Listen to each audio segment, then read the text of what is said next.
क्या आपने कभी सोचा है दो लोग एक ही स्कूल में पढ़ते हैं, एक ही टीचर से सीखते हैं, एक जैसी अपॉर्चुनिटीज मिलती है, लेकिन एक इंसान बहुत सक्सेसफुल बन जाता है और दूसरा एवरेज ही रह जाता है। ऐसा क्यों होता है? क्या सक्सेस सिर्फ टैलेंट से मिलती है या आईक्यू से, या फिर कुछ और भी है जो हमें बार बार फेल कर देता है? सच तो यह है कि हर इंसान लाइफ में फेल होता है। डिफरेंस सिर्फ इतना है कि कुछ लोग फेलियर के बाद रुक जाते हैं और कुछ लोग उसी फेलियर को अपनी सबसे बड़ी स्ट्रेंथ बना देते हैं। आज हम मोटिवेशन की बात नहीं करेंगे, ना ही सिर्फ पॉजिटिव थिंकिंग की बात करेंगे। आज हम समझेंगे साइकोलॉजी, न्यूरोसाइंस और ह्यूमन बिहेवियर फेलियर के बारे में क्या कहते हैं। हो सकता है इस वीडियो के बाद आप फेलियर को बिल्कुल नए नजरिए से देखना शुरू कर दें। बचपन से हमें एक बात सिखाई जाती है, जो इंटेलिजेंट होगा वही सक्सेसफुल होगा, लेकिन रियलिटी कुछ और कहती है। आपने भी देखा होगा, स्कूल का टॉपर हर बार लाइफ का टॉपर नहीं बनता और कई एवरेज स्टूडेंट्स बाद में बहुत सक्सेसफुल हो जाते हैं। ऐसा क्यों होता है? क्योंकि सक्सेस का रिलेशन सिर्फ इंटेलिजेंस से नहीं, माइंडसेट से होता है। साइकोलॉजिस्ट कैरल ड्वेक ने सालों के रिसर्च के बाद दो तरीके के माइंडसेट बताए। पहला फिक्स्ड माइंडसेट और दूसरा ग्रोथ माइंडसेट। फिक्स्ड माइंडसेट वाला इंसान मानता है कि मैं ऐसा ही हूं, अगर फेल हुआ तो मतलब मैं केपेबल नहीं हूं, इसलिए वो डिफिकल्ट चीजों से बचने लगता है। लेकिन ग्रोथ माइंडसेट वाला इंसान कहता है मैं अभी नहीं कर पा रहा हूं, लेकिन सीख सकता हूं। यही छोटा सा डिफरेंस आगे चलकर बहुत बड़ा रिजल्ट देता है। अब एक इंटरेस्टिंग बात, अगर आप किसी एग्जाम, बिजनेस या इंटरव्यू में फेल होते हैं तो सिर्फ आपका कॉन्फिडेंस ही हर्ट नहीं होता। रिसर्च बताती है कि फेलियर के बाद ब्रेन के वही एरियाज एक्टिवेट हो सकते हैं जो फिजिकल पेन के वक्त एक्टिव होते हैं। इसीलिए फेलियर सिर्फ एक इवेंट नहीं लगता, वो इमोशनल पेन बन जाता है और ब्रेन का एक ही गोल होता है, पेन से बचना। इसीलिए बहुत लोग दोबारा ट्राई ही नहीं करते। उन्हें फेलियर से ज्यादा फेलियर का दर्द डराता है। लेकिन यही एक इंटरेस्टिंग ट्विस्ट है, ब्रेन को ट्रेन भी किया जा सकता है। हर बार जब आप फेलियर के बाद दोबारा खड़े होते हो तो आप सिर्फ कॉन्फिडेंस नहीं बना रहे होते, आप अपने ब्रेन को भी सिखा रहे होते हो कि फेलियर एक डेंजर नहीं है। अब सोचिए, दो लोग जिम ज्वाइन करते हैं। पहला इंसान 10 दिन तक बहुत मोटिवेटेड रहता है, रोज एक्सरसाइज करता है। 11वें दिन मोटिवेशन खत्म और जिम भी खत्म। दूसरा इंसान शायद मोटिवेशन कम हो, लेकिन रोज सिर्फ 30 मिनट्स जाता है। 1 महीना, 2 महीना, 6 महीना, 1 साल। अब बताइए दोनों में से ज्यादा फिट कौन होगा? आंसर सिंपल है, क्योंकि सक्सेस मोटिवेशन का गेम नहीं है, कंसिस्टेंसी का गेम है। मोटिवेशन एक इमोशन है और डिसिप्लिन सिस्टम है, और इमोशन रोज बदलते हैं, लेकिन सिस्टम इंसान की जिंदगी बदल देता है। एक और बात समझने जैसी है, सिर्फ डिसिप्लिन की कमी ही हमें फेल नहीं करती। हमारे दिमाग में कुछ ऐसे साइकोलॉजिकल ट्रैप होते हैं जो हमें पता भी नहीं चलते और वही हमें बार बार पीछे खींचते हैं। For example, comparison. आज सोशल मीडिया की वजह से हम अपनी लाइफ हर वक्त किसी और की हाईलाइट रील से कंपेयर करते रहते हैं। किसी की नई कार, किसी की फॉरेन ट्रिप, किसी की प्रमोशन, किसी का बिजनेस, और धीरे धीरे हम अपनी प्रोग्रेस देखना ही छोड़ देते हैं। साइकोलॉजी कहती है कंपैरिजन कॉन्फिडेंस को खत्म करता है और कॉन्फिडेंस के बिना एक्शन भी खत्म हो जाता है। याद रखिए, आपका कंपटीशन कल वाले आपसे है, दुनिया से नहीं है। अब दूसरा ट्रैप, हमारा ब्रेन इंस्टेंट रिवॉर्ड पसंद करता है।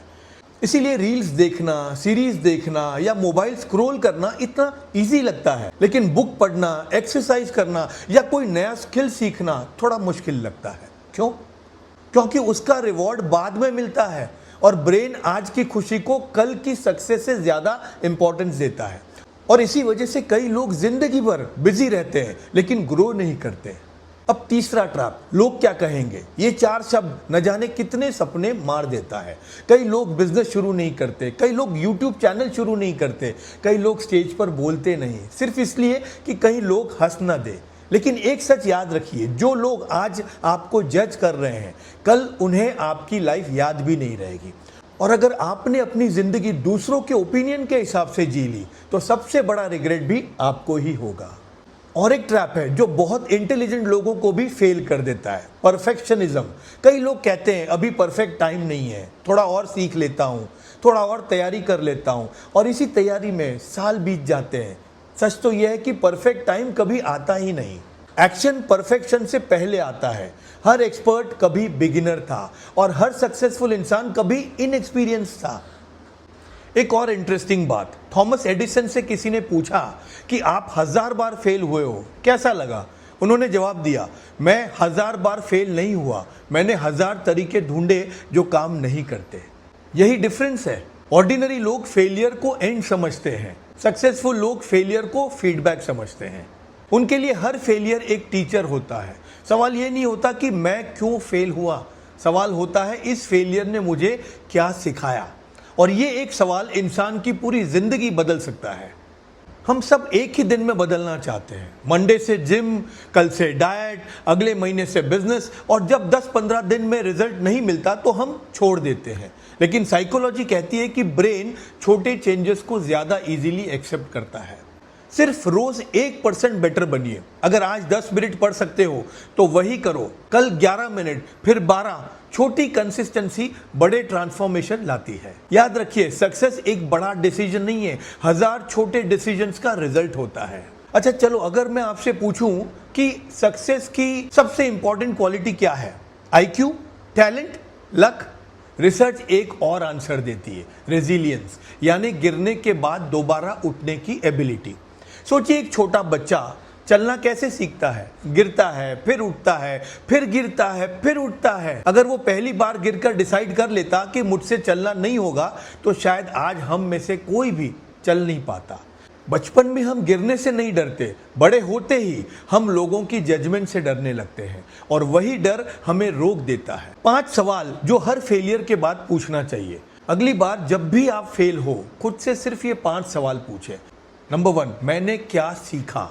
नंबर 2, मैं क्या बेटर कर सकता था? नंबर 3, क्या ये फेलियर परमानेंट है या टेम्पररी? नंबर 4, अगला सबसे छोटा स्टेप क्या है? और नंबर 5, क्या मैं कल दोबारा ट्राई करूंगा? बस ये 5 सवाल आपको विक्टिम से लर्नर बना देगा, और लर्नर कभी परमानेंटली फेल नहीं होते। दोस्तों, लाइफ में फेल होना प्रॉब्लम नहीं होती, फेल होकर रुक जाना प्रॉब्लम है। याद रखिए, हर सक्सेसफुल इंसान के पीछे 2 चीजें जरूर होती है, फेलियर्स और उस फेलियर से मिली लर्निंग्स। अगर आज आप किसी स्ट्रगल से गुजर रहे हो तो हो सकता है कि ये आपकी स्टोरी का एंड ना हो सकता है ये सिर्फ उस चैप्टर का एंड हो जहां से आपकी असली कहानी शुरू होती है। फेलियर आपकी आइडेंटिटी नहीं है, फेलियर सिर्फ फीडबैक है। और कभी कभी जिंदगी का सबसे बड़ा सक्सेस उसी फेलियर के बाद मिलता है जिसने एक वक्त पर आपको सबसे ज्यादा रुलाया था। अगर इस वीडियो ने आपकी सोच में थोड़ा सा भी बदलाव किया हो तो इसे उन लोगों के साथ जरूर शेयर कीजिए जो आज किसी फेलियर की वजह से खुद पर डाउट कर रहे हैं। और कमेंट में एक बात लिखिए, मैं दोबारा कोशिश करूंगा। धन्यवाद।